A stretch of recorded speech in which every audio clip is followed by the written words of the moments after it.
Roji M John telephone ലൈനിൽ MLA suspend ചെയ്യപ്പെട്ട MLA telephone ലൈനിലുണ്ട്. ശ്രീ റോജി എം ജോൺ, സ്പീക്കറുടെ ഭാഗത്തു നിന്ന് വരുന്ന നടപടിയെക്കുറിച്ച് എന്താണ് മറുപടി?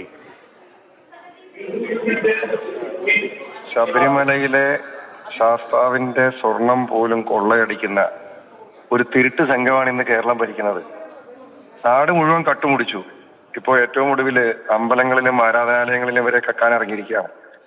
ഇന്നിപ്പോ അമ്പലത്തിലെ കട്ടു, നാളെ പള്ളിയിലെ കക്കും, അതിനുശേഷം മസ്ജിദിലേതും കക്കും. എവിടെ കിട്ടിയാലും കക്കുക എന്നുള്ള ഒരു രീതിയിലേക്ക് ഈ സർക്കാർ മാറിയിരിക്കുകയാണ്. ശബരിമല ശാസ്താവിനെ പോലും വെറുതെ വിടില്ല. അപ്പോൾ ആ കൊള്ള സംഘത്തിനെതിരായിട്ടുള്ള സമരമാണ് ഞങ്ങൾ കേരള നിയമസഭയിൽ നടത്തിയത്. ജനാധിപത്യ രീതി അനുസരിച്ച്, നിയമസഭയുടെ നടപടികൾ അനുസരിച്ച് സമരം നടത്താനുള്ള ഞങ്ങളുടെ അവകാശം ഉപയോഗിച്ചുകൊണ്ടാണ് ഞങ്ങൾ സമരം നടത്തിയത്. അത് ഈ കൊള്ള സംഘത്തിനെതിരായിട്ടുള്ള സമരമാണ്. ആ സമരത്തിന്റെ പേരിൽ എന്ത് നടപടി സ്വീകരിച്ചാലും അത് ഞങ്ങളുടെ സമരത്തിനുള്ള അംഗീകാരമായിട്ട് മാത്രമേ ഞങ്ങൾ അതിനെ കാണുന്നുള്ളൂ. ഇതിന്റെ പേരിലൊന്നും ഞങ്ങളുടെ സമരം ഞങ്ങൾ അവസാനിപ്പിക്കില്ല. ഈ കൊള്ള സംഘത്തിനെതിരായിട്ടുള്ള ഞങ്ങളുടെ സമരം തുടരുക തന്നെ ചെയ്യും. ശ്രീ റോജി എം ജോൺ, ഈ ഭരണപക്ഷത്തു നിന്ന് തന്നെ പല പരാമർശങ്ങളും ഉണ്ടായി. അതും ഒരു മോശം പരാമർശമായി പോയി എന്ന് പലരും നിങ്ങളൊക്കെ തന്നെ പറയുകയൊക്കെ ചെയ്തപ്പോൾ അക്കാര്യത്തിലൊന്നും ഒരു വിശദമായ ഒരു പരിശോധനയിലേക്ക് സ്പീക്കർ പോയില്ല എങ്കിൽ ഒരു ഏകപക്ഷീയമായ ഒരു നടപടിയായി പോയി എന്ന തോന്നലിലേക്കാണോ എത്തുന്നത് പ്രതിപക്ഷം?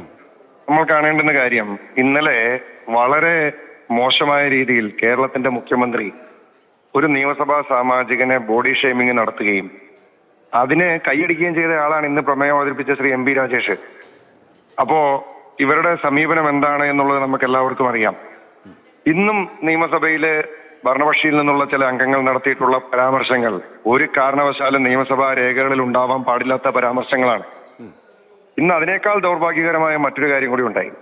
ഞങ്ങൾ നിയമസഭയ്ക്കകത്ത് പ്ലക്കാർഡ് പിടിച്ചും ബാനർ പിടിച്ചും സമരം ചെയ്യുമ്പോൾ ആ പ്ലക്കാർഡ് പിടിച്ചു മാറ്റാനും ആ ബാനർ പിടിച്ചു പറിക്കാനും ഞങ്ങളുടെ മേൽ കുതിര കയറുവാനും കേരളത്തിന്റെ നിയമസഭാ സ്പീക്കർ തന്നെ വാച്ച് ആൻഡ് വാർഡിന് നിർദ്ദേശം കൊടുക്കുകയാണ്.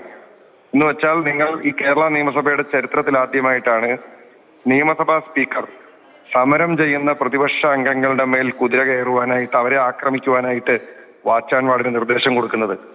അപ്പോൾ ഇവിടെ കാണേണ്ടുന്ന കാര്യം, സർക്കാർ ഒരു കൊള്ള സംഘമായി അധപതിക്കുന്നു, ഒരു തിരുട്ട് സംഘമായി മാറിയിരിക്കുന്നു. തിരുട്ട് സംഘം പോലും അമ്പലങ്ങളും ആരാധനാലയങ്ങളും ചിലപ്പോൾ വെറുതെ വിടും. ഇവർക്ക് ആ മര്യാദ പോലും ഇല്ല. അപ്പോൾ ആ കൊള്ള സംഘത്തെ, ആ സർക്കാരിനെ സമീപിക്കാൻ വേണ്ടി സർക്കാരിന്റെ ചട്ടുകമായിട്ട് സ്പീക്കർ പ്രവർത്തിക്കുന്നു എന്നുള്ള ദയനീയമായ സാഹചര്യമാണ്. അപ്പോൾ അതുകൊണ്ട് ഈ സഭയിൽ ഇതിന്റെ പേരിൽ ഞങ്ങൾക്കെതിരെ എന്ത് നടപടി നേരിടേണ്ടി വന്നാലും, ഞാൻ പറഞ്ഞല്ലോ, ഞങ്ങൾ ഉന്നയിച്ചത് കേരളത്തിലെ ജനങ്ങളുടെ വികാരമാണ്. ശബരിമലയിൽ വിശ്വാസം അർപ്പിക്കുന്ന ലോകം മുഴുവനുള്ള വിശ്വാസികളുടെ വികാരമാണ് ഞങ്ങൾ അത് ഉന്നയിച്ചത്.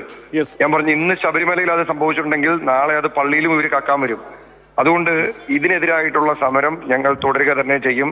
ഈ സസ്പെൻഷൻ ഒന്നും കാണിച്ച് ഞങ്ങളെ പേടിപ്പിച്ച് ഈ സമരം ഇല്ലാണ്ടാക്കാനൊന്നും സ്പീക്കറും വിചാരിക്കേണ്ട, ഒരു സർക്കാരും വിചാരിക്കേണ്ട. ശരി, വളരെയധികം നന്ദി ശ്രീ റോജി എം ജോൺ.